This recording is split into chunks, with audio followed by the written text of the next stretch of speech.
Kevin. Yeah.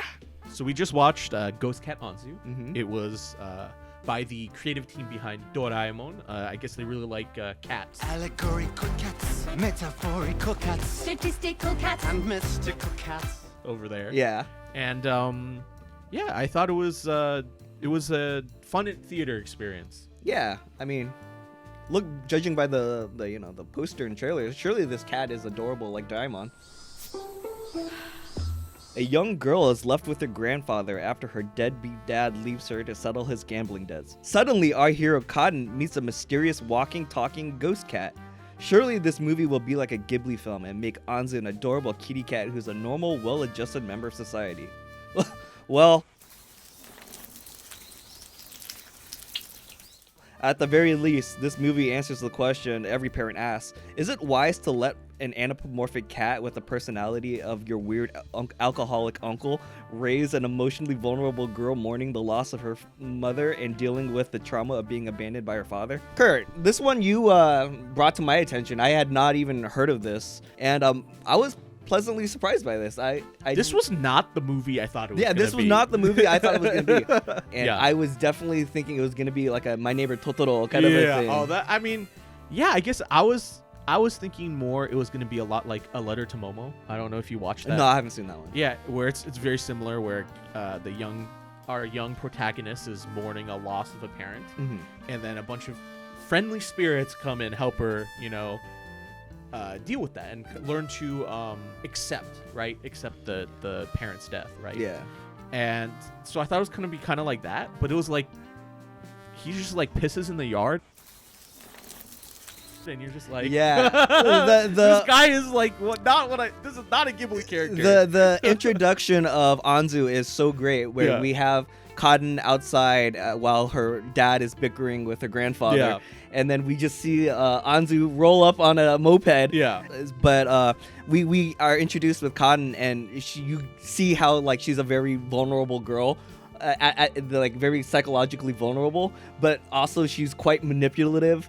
Yeah, she has that hustler gene. Yeah. I Yeah. mean, the great, like, you use when we'll likely see with Anzu when he appears. Yeah. We see her. She's like she's not really taken aback. She's like, what the hell is this cat? Yeah, I mean, it's one of those things where it's funny that it's just this fucking why is this happening, and it's just accept. Yeah, it's a very interesting way to tell this sort of story. Like A Letter to Momo is a lot more grounded. Mm-hmm. And this one is just like off the rails. Like the shit that happens, like there's Cotton and Anzu, they get a job, and Anzu's like, I'm the adult, I'm gonna hold your money. Yeah, And then yeah, You're which gonna bring it up? well, just that one scene of him holding the money away from her. It's it's really sweet. It's like Yeah. kind of like an older brother teasing Yeah. his sister. Yeah. And it's the drunk uncle. Yeah, the It's drunk uncle. Yeah. And so you think, oh, he's responsible. Yeah. But then we see, he's. It cuts to the fucking pachinko parlor, and instantly I was like, oh my god.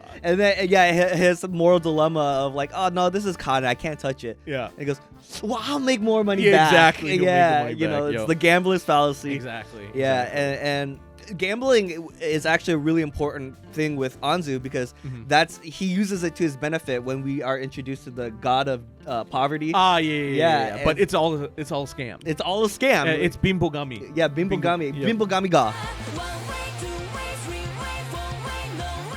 Yeah. And I knew you were gonna make. Yeah. Well, it's. I think it's funny because in Kamichu, the Bimbogami is a cat. Oh, really? So I think that's really funny that it kind of all fits in. Here's just an old naked guy. Old looking guy in a loincloth. Yeah. One thing that you really understand the relationship between Cotton and her father is that she refers to him by his first name. Yeah. She doesn't call him dad, Yeah. which is, Yeah. Well, yeah, that's a. Great You way understand to, why. That's a great way to show not tell. You know. Yeah, and even visually, just like their house when they go back in Yeah. Tokyo, Yeah. you see like the absolute A lot of alcohol, and even his mom's shrine has been her mom's shrine. her butsudan. Like Yeah. The picture of the mom is all dusty. Yeah. And face down. Yeah. I mean, yeah, it's a great show not tell type of thing. But yeah, he's Tetsuya as a character for sure. Yeah.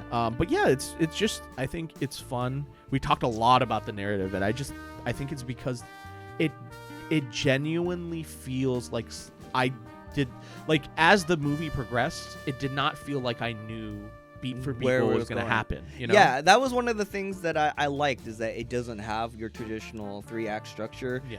It really is just like the everyday life of Cotton, and Very slice this of life. very Yeah. weird situation she's been thrown Yeah. in. Even Anzu, the movie is called, Ghost Cat Anzu, but it's really not about him. It's Cotton. Like, Yeah, Anzu, of course, yeah. Anzu is just the window or the vehicle to get Yeah. her to these situations. Yeah, exactly. Talked about Don to Don and how I didn't feel like Science Saru. This movie felt like a Science Saru Yes, movie. I was thinking that. I was thinking the way this movie has the car chase. the car I chase, thought that felt like a Science Saru. they really, both Science Saru Yeah. and what studio was this one?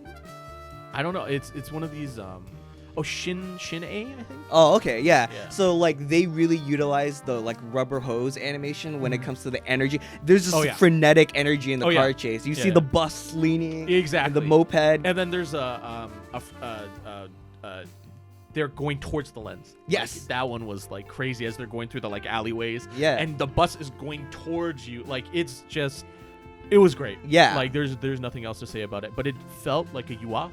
Yes, Like yes. those are the type of shots that you would see in a Yuasa thing or something by Science Saru. I felt like.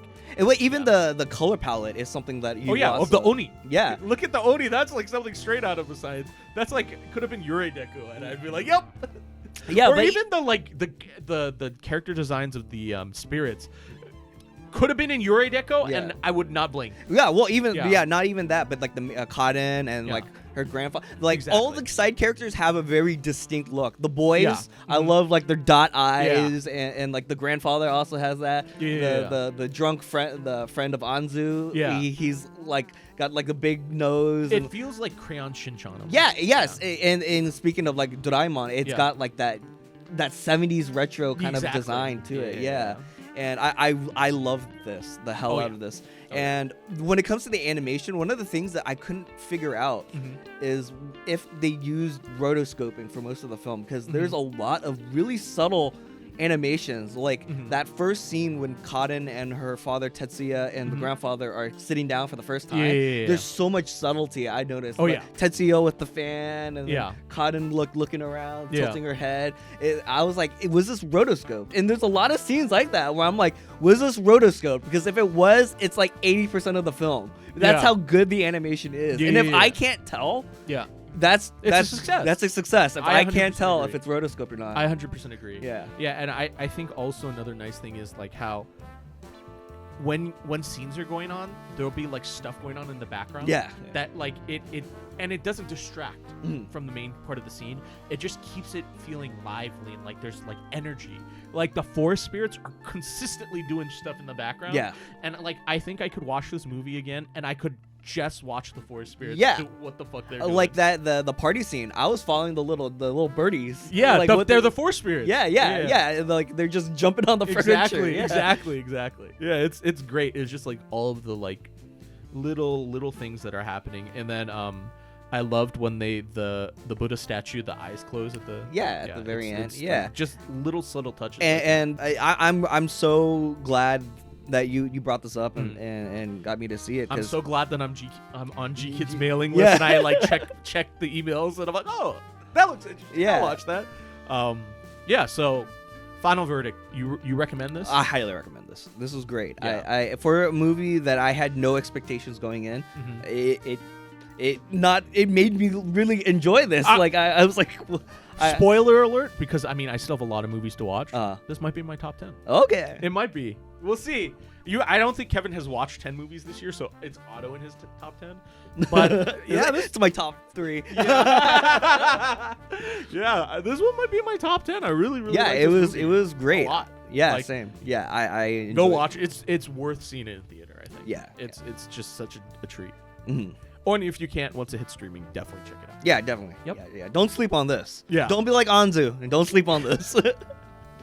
All right. Yeah. Anything else?